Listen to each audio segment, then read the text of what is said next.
Imagine, for a moment, that inside you, every cell is listening. Your heart cells, your liver cells, your brain cells, billions upon billions of tiny lives, waiting, responding, obeying. What if the words you speak, the thoughts you hold, and the prayers you whisper do not simply vanish into silence, but ripple inward, shaping your very blood? This is the mysterious and powerful idea Joseph Murphy proposed, a truth that sits at the crossroads of spirituality and science. He called it the law of the subconscious mind, the inner power that hears every command you give. And within this law, a profound statement emerges. Your cells are obedient. They are not passive. They listen. They respond. They reshape themselves according to the deepest beliefs you carry. For centuries, mystics have spoken of the body as a temple, a vessel where mind and spirit meet. Yet, in the 20th century, Murphy brought this wisdom into sharper focus. He suggested that your health, your energy, even the condition of your blood, could be transformed, not by medicine alone, but by prayer, by suggestion, by the quiet authority of your inner voice. Pause and think about that. If your subconscious is like fertile soil, then every thought is a seed. Plant fear and the body trembles. Plant doubt and the blood turns restless. Plant faith, peace, and gratitude, and the very chemistry of your being begins to harmonize. This is not just metaphor. It is a mysterious truth echoed in both ancient scriptures and modern laboratories. Science today recognizes something astonishing: the placebo effect. A sugar pill, given with the belief that it is medicine, can trigger real healing. Why? Because the body obeys belief. Neurochemistry shifts. Hormones balance. The immune system strengthens. In other words, cells listen. They obey the master command of consciousness. Joseph Murphy went further. He described how prayer, when spoken not as desperate pleading but as confident affirmation, becomes instruction to the subconscious. It is like programming a living computer. And once programmed, the subconscious commands the body, the organs, and yes, even the blood. Consider this: your blood is not just liquid flowing through veins. It is a river of life, carrying oxygen, nutrients, and information to every cell. But beyond the physical, it carries the imprint of your inner state. Stress, fear, anger, they release chemicals that poison this river. Calm, gratitude, faith, they release healing messengers, restoring balance. In this way, your inner voice is forever shaping the current of your blood.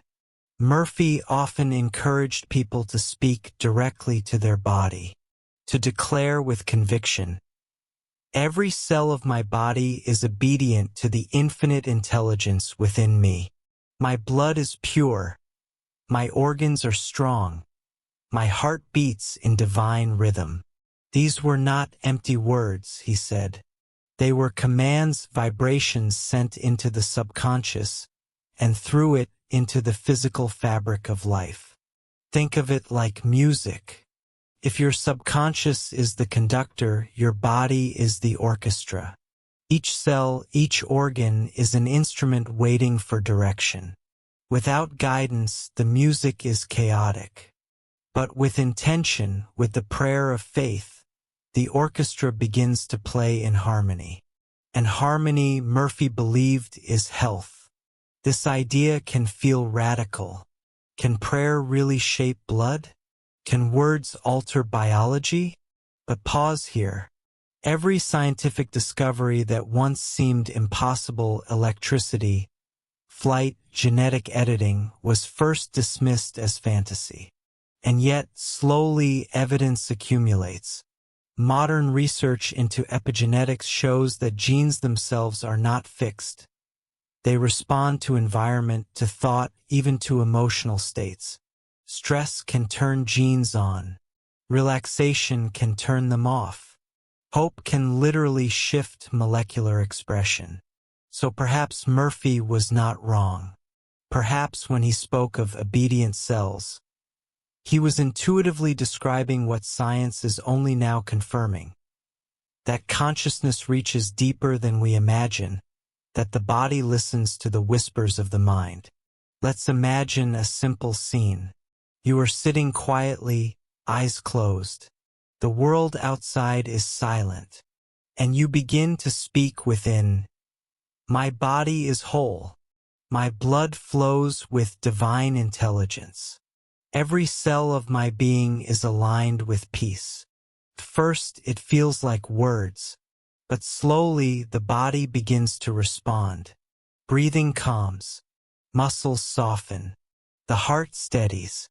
Biochemistry follows the rhythm of thought.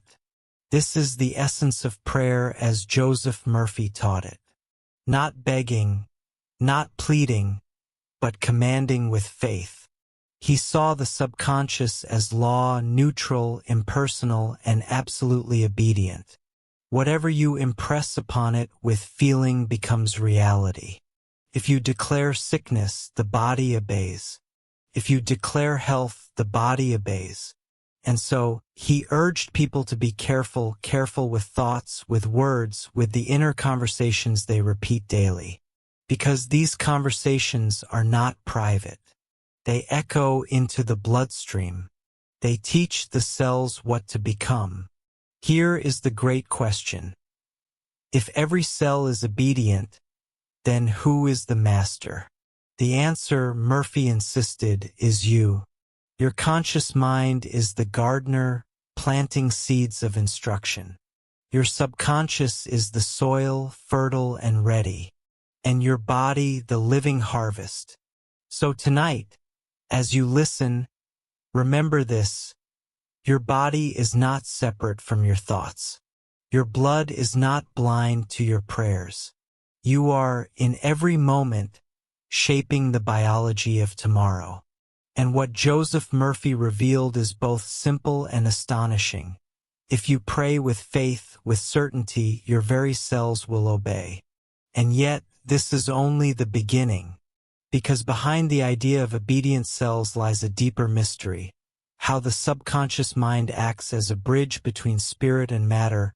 How modern science is beginning to trace the fingerprints of belief on the body. And how you, right now, hold more power than you may ever have imagined. When Joseph Murphy spoke of the subconscious, he described it as a faithful servant, silent, tireless, and absolutely obedient. Unlike the conscious mind, which argues, doubts, and analyzes, the subconscious never questions. It accepts whatever is given to it with feeling, and then works day and night to make it real. Think of it this way. Your conscious mind is the captain of a ship, standing on the deck, giving commands. The subconscious is the crew below, unseen, working the engines, steering the rudder, moving the ship forward. The crew does not debate. They simply obey the captain's orders, whether those orders lead to calm waters or stormy seas. This is why Murphy warned against careless words and fearful thoughts.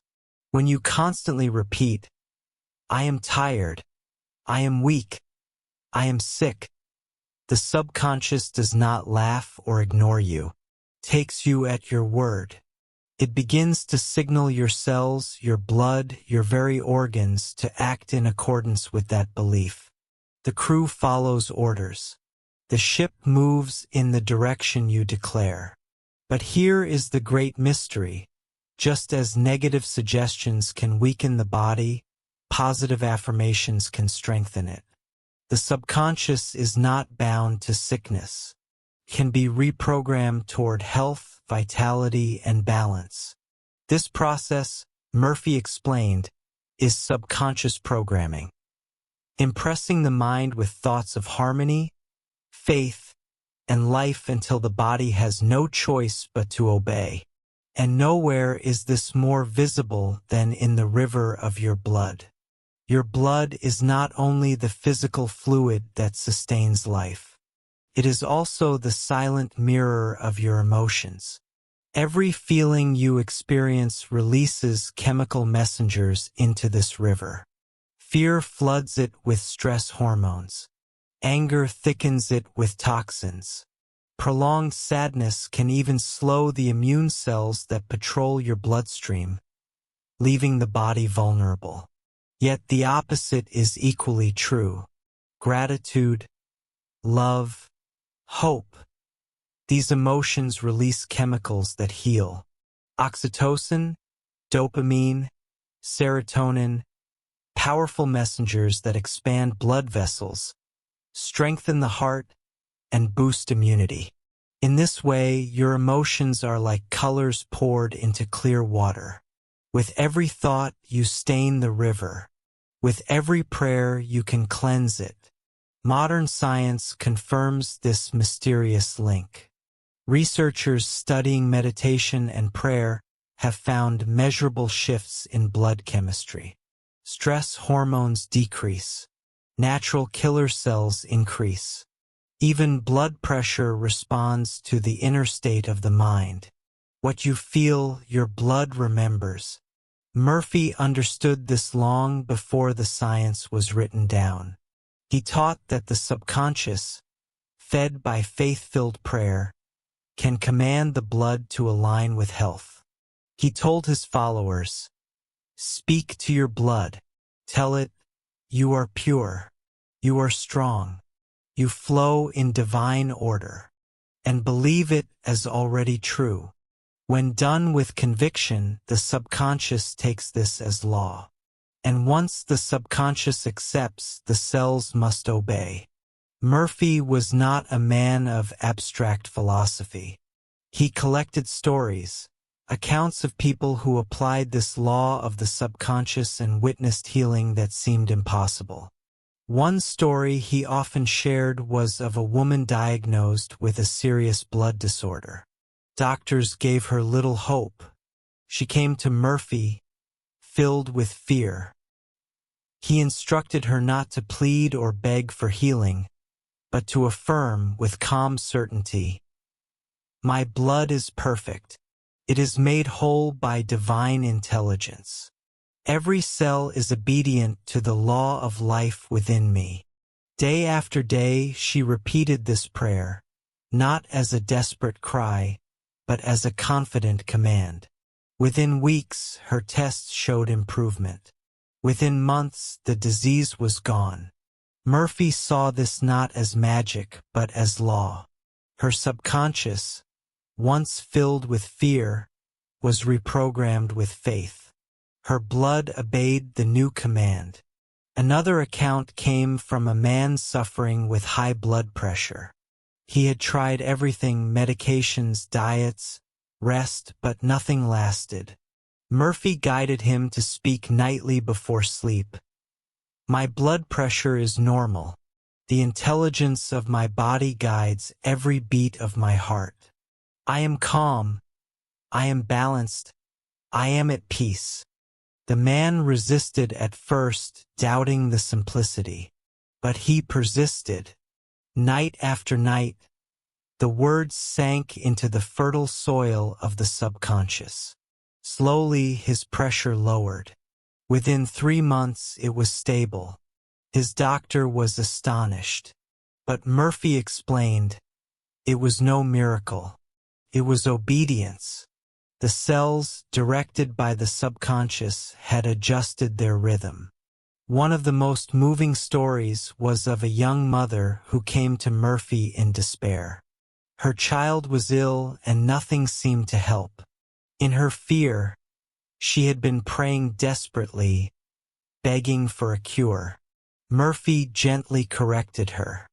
"Do not beg," he said. "Declare. Speak as if it is already done. Say, 'My child is whole, radiant, filled with life.' Feel it. Believe it. She followed his guidance. Her prayers shifted from fear to faith, from pleading to knowing. Slowly, her child recovered. Murphy insisted that her subconscious belief, charged with emotion, had reshaped the body of her child. Whether one calls these stories miracles, coincidences, or laws of the subconscious, they point toward a profound truth. Belief alters biology. Faith directs physiology. The subconscious listens. The body obeys. Perhaps the most important lesson Murphy left us is this. The bridge between mind and body is not built in laboratories alone. It is built in the quiet conversations you hold with yourself each day. Every word you whisper to your blood, every prayer you impress upon your subconscious, becomes part of your biological script. If you fill your days with fear, your cells shrink. If you fill your nights with faith, your cells awaken. Like soldiers awaiting command, they obey the orders you give. So Murphy's teaching was simple, yet powerful. Guard your words. Guard your inner dialogue. Speak to your body as a friend, not an enemy. Affirm health. Affirm peace. Affirm life. In time, the subconscious accepts these commands, and the body, faithful, obedient, follows. If the subconscious is a faithful servant, then suggestion is the language by which the master gives command. But how does this language actually work? How does a spoken word, or even a silent thought, reach down into the hidden depths of the mind, and from there ripple outward into the chemistry of the body? Joseph Murphy explained it with a simple but profound idea.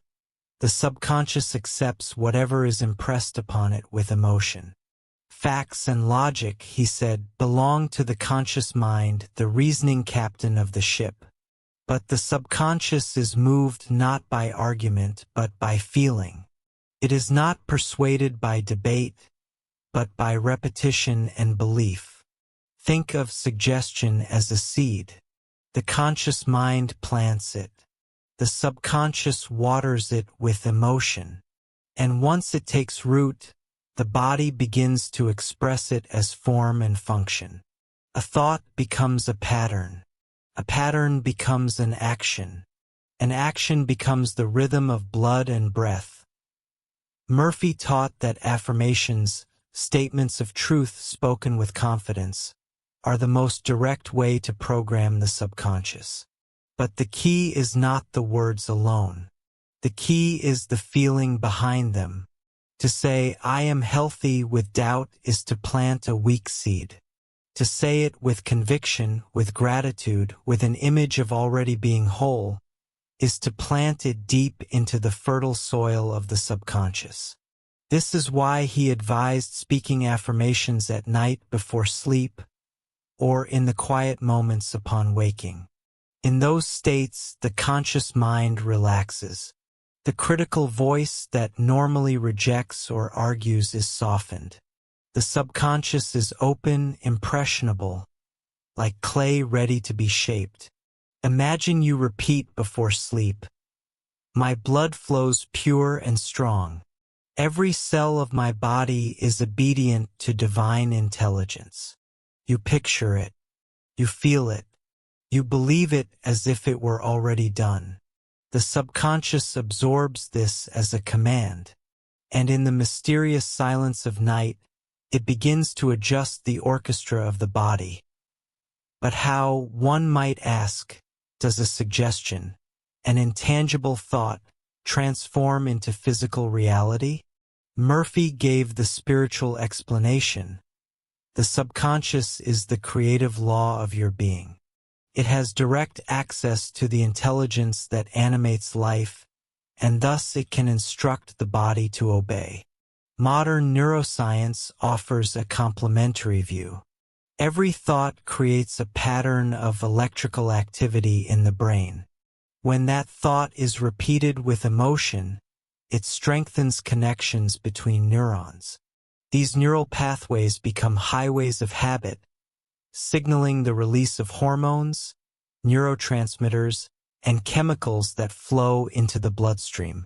For example, a fearful thought activates the amygdala, which in turn signals the adrenal glands to release cortisol.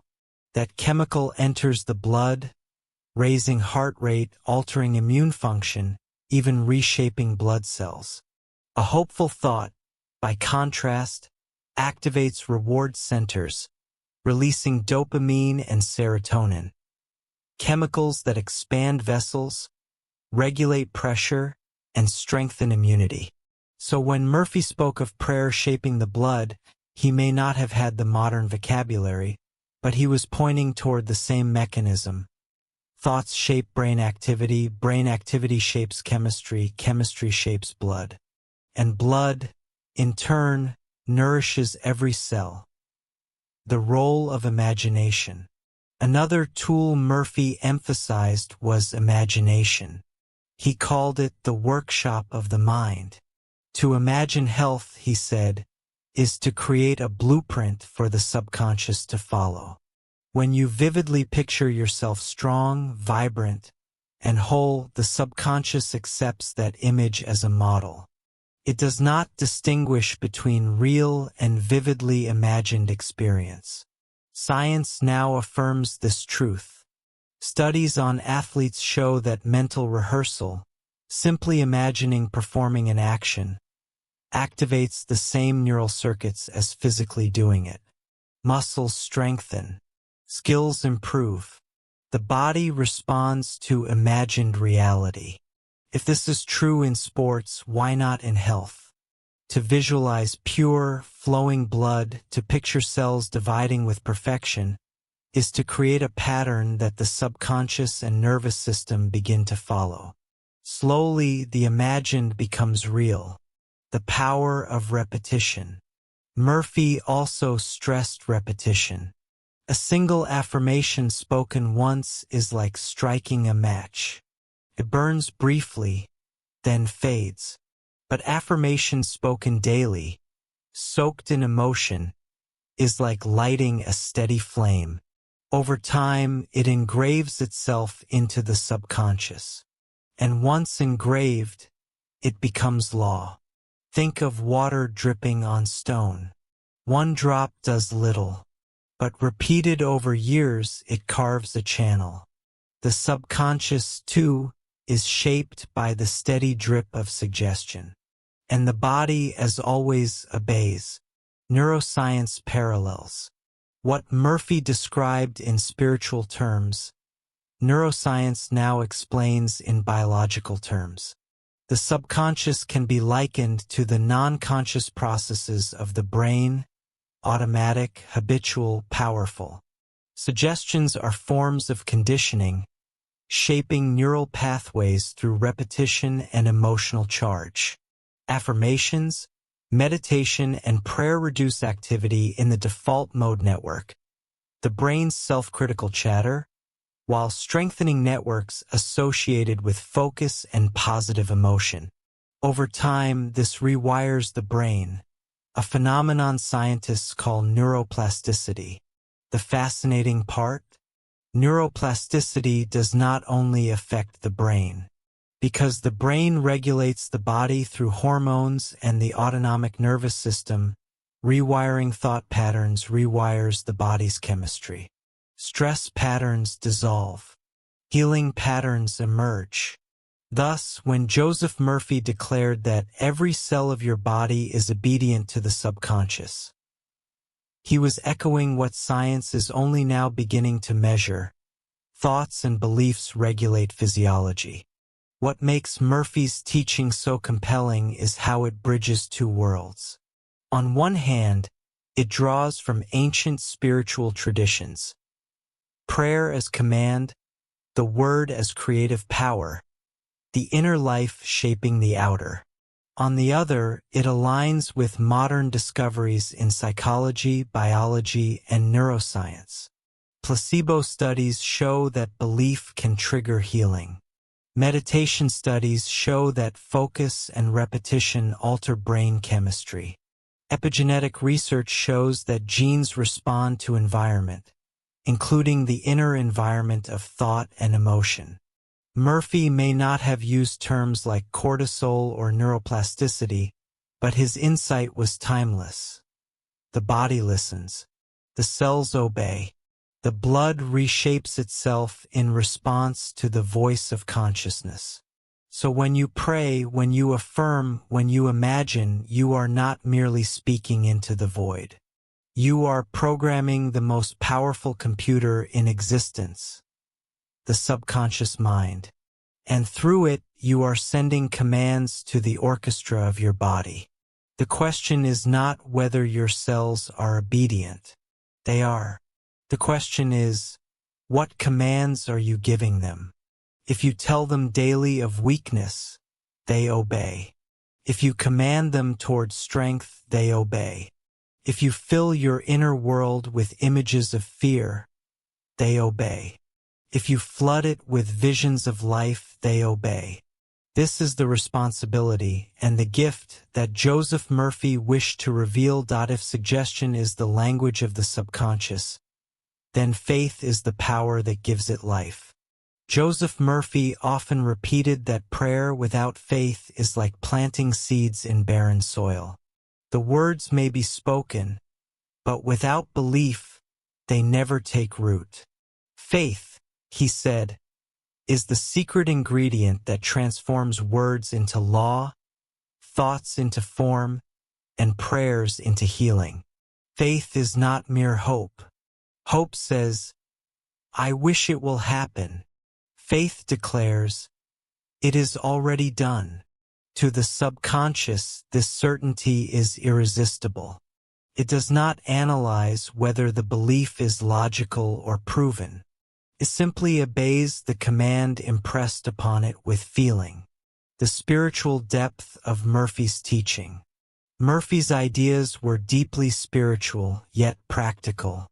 He believed that the subconscious mind is not just a personal storehouse of memory and habit, but also a channel to divine intelligence, the infinite wisdom that governs all life. When you pray, you are not simply talking to yourself. You are speaking to this higher order of intelligence, which hears and responds. This is why he taught prayer not as pleading or bargaining with God, but as communion with divine law. The infinite does not need to be convinced to heal. Healing is its very nature.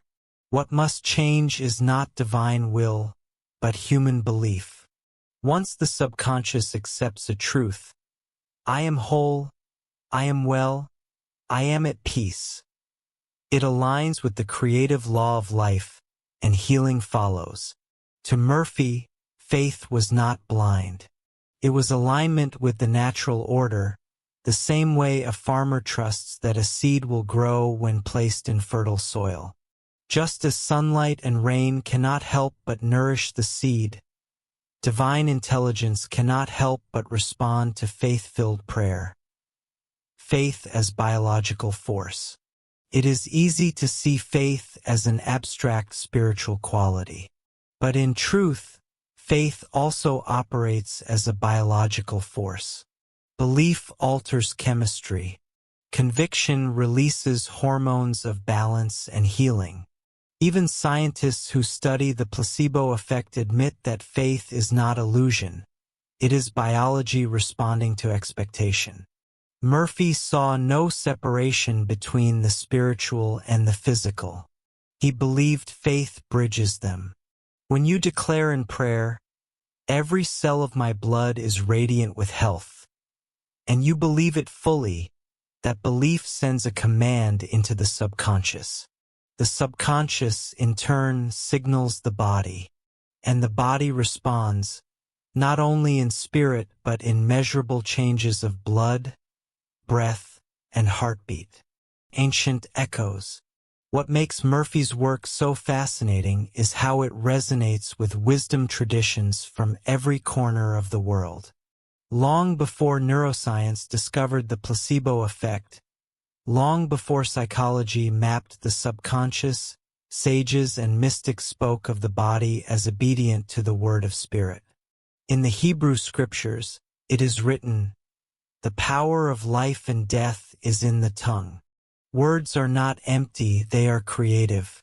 They carry life into the body or drain it away.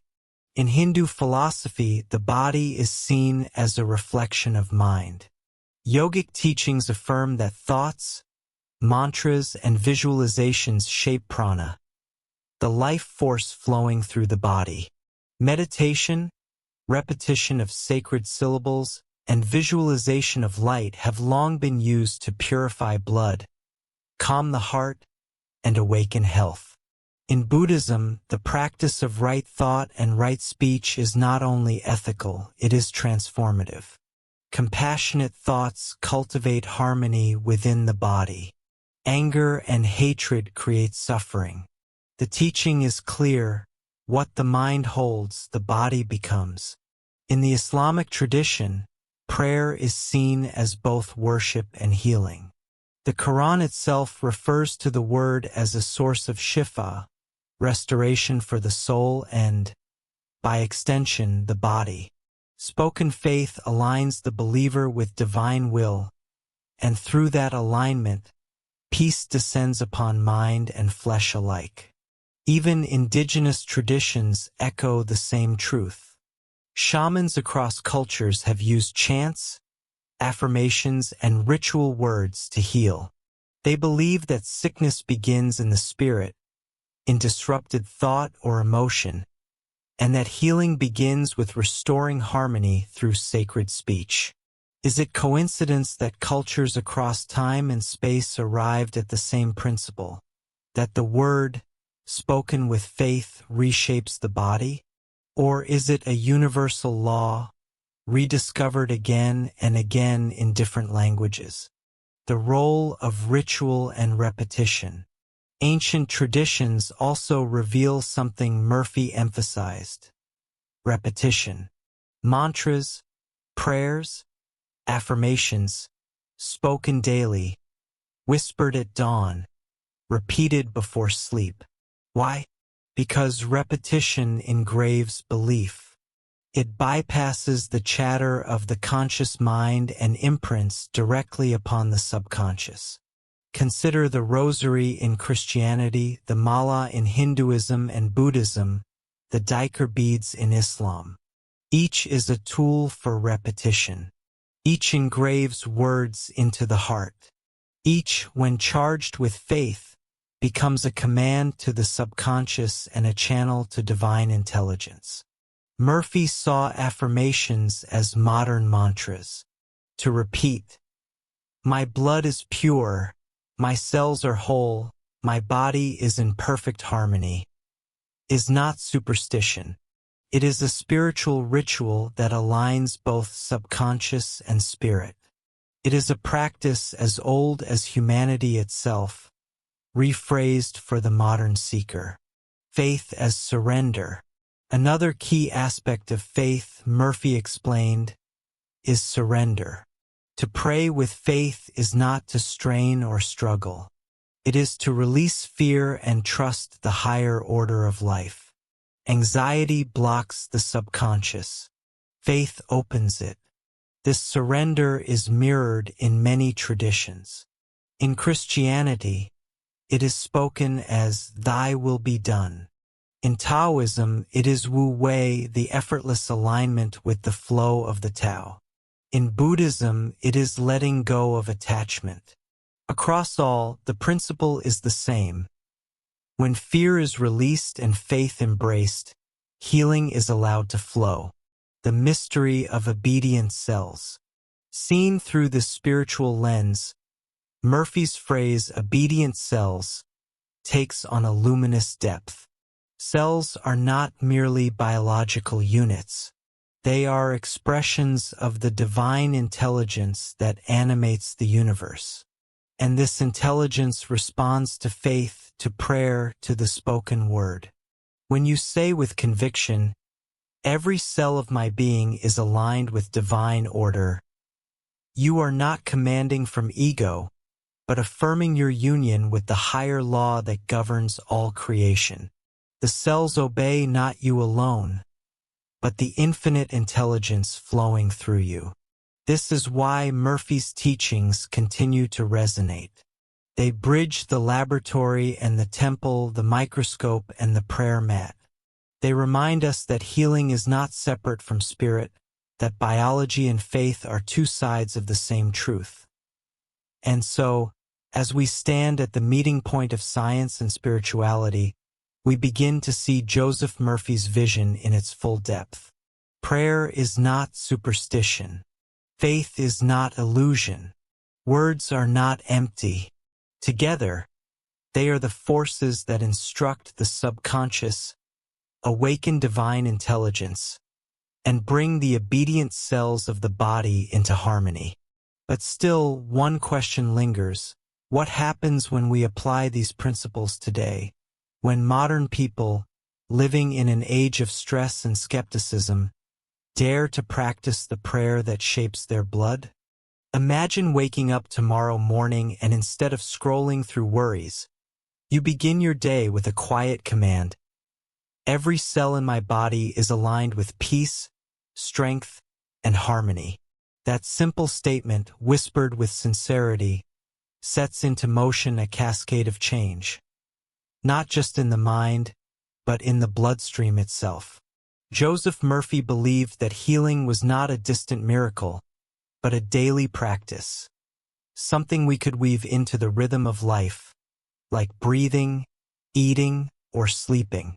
And the key, he insisted, was consistency. A single prayer spoken once might plant a seed, but repeated affirmations, charged with faith, are what water that seed until it becomes strong enough to transform the body. The subconscious is most receptive in the drowsy states, early in the morning and just before sleep. Murphy encouraged people to begin their day not by focusing on illness, fatigue, or lack, but by declaring health, vitality, and wholeness. For example, divine life flows through my blood, cleansing and renewing me now. Every heartbeat is guided by infinite intelligence. I am calm. I am whole. I am filled with healing light. When such words are spoken upon waking, they bypass the noisy defenses of the conscious mind and sink deeper into the subconscious. Over time, the subconscious begins to accept these instructions as reality, and the body responds accordingly. It is not enough, Murphy explained, to merely say affirmations. Words without feeling are like seeds thrown on concrete. They cannot take root. Emotion is the water, the nourishment that allows the suggestion to penetrate the subconscious. So, when affirming health, one must feel it. To say, I am at peace, while still clenching the jaw and holding the breath will not convince the inner mind. Instead, slowing down, breathing deeply, even visualizing warm golden light flooding the bloodstream. These embodied emotions wrap the words with conviction. The subconscious accepts what is charged with feeling. Murphy offered countless examples of short, powerful prayers that people could repeat throughout the day. Here's a simple one that echoes his teaching. Infinite healing presence, flow through me. Every cell of my body listens and obeys. I am strong. I am whole. I am renewed. Such prayers, whispered throughout the day, gradually reshape the inner landscape. Just as drops of water can wear down stone, steady repetition of faith-filled affirmations can wear down the old beliefs of disease, weakness, and fear. Even today, long after Murphy's time, countless people around the world share stories of healing through affirmations and prayer. A woman with chronic anemia began repeating every morning, "My blood is pure, strong, and vital. Every drop carries energy and health." After months of persistence, her energy levels noticeably rose, and medical tests showed improvements. A man with high blood pressure adopted a nightly practice, visualizing his heart glowing with light and affirming, "My heart beats in perfect rhythm with peace." Alongside medical care, his condition stabilized. A young student, battling anxiety, practiced Murphy's style of prayer by affirming, "Peace flows through every nerve in my body. My mind is calm. My heart is steady." Over time, his panic attacks decreased, and his focus returned. Were these results purely biological, psychological, spiritual, or a mixture of all three? Modern science cannot fully measure faith, yet research shows that belief, expectation, and calm repetition do alter brain chemistry, immune responses, and hormonal balance. Murphy would smile at this and say, "Of course, they are simply different languages describing the same truth." Today's neuroscience has confirmed something Murphy intuitively knew, that the subconscious brain is constantly recording and shaping bodily processes. Practices like meditation, mindfulness, and visualization have been shown to lower stress hormones, improve immune function, accelerate healing after surgery, and even influence gene expression in certain cases. What Murphy described as obedient cells responding to prayer is, in part, what modern scientists call psychoneuroimmunology, the study of how thoughts and emotions affect the immune system. His words may have been poetic, but their meaning aligns closely with cutting-edge discoveries. To make this practical, here's a simple daily routine you can try. In the morning, just after waking, place a hand over your heart, breathe deeply, and affirm, "Today, my body is filled with divine life and intelligence. Every cell is renewed in peace." In the midday pause, when stress arises, close your eyes for 30 seconds and repeat, "Peace fills my blood, calm fills my mind." In the evening, just before sleep, whisper, "Healing light flows through me as I sleep. My cells obey the law of harmony and wholeness." This routine doesn't take more than 5 minutes a day, yet Murphy would argue it could change everything. As we reach the end of this journey, think back to the central idea: your cells are not merely mechanical parts. They are responsive, alive, and deeply connected to the currents of thought and belief that flow through you. Murphy's message was not to deny medicine, but to partner with it, to add faith, prayer, and inner conviction to the healing process. He wanted people to realize that healing was not only possible but natural, a law of life itself. So, tonight, as you rest, remember this.